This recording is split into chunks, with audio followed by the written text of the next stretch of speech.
Kanu kadha.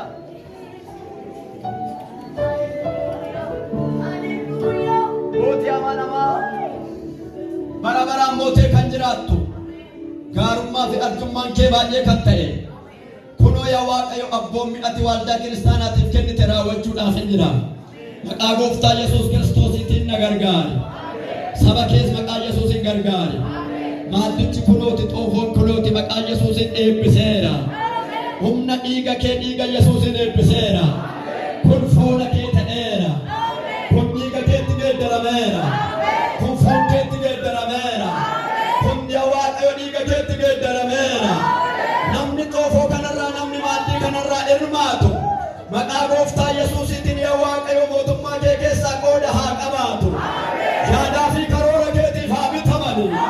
Fedhaa fi jireenya isaanii yaa Waaqa ulfina keetiif haa bitani.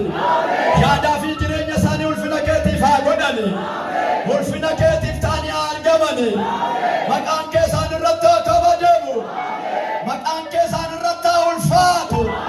Hanga guyyaa dhumaatti dhaabachuu akka danda'an gargaari. Obboleessa isaanii obboleettii isaanii baachuu akka danda'an gargaari. Maqaan kee nurratti haa kabajamu. Baraaf jireenyi keenya yoo Waaqa ulfina kee mul'isuuf haa ta'u. Danqaa fi danqaraan dura keenya haa ka'u.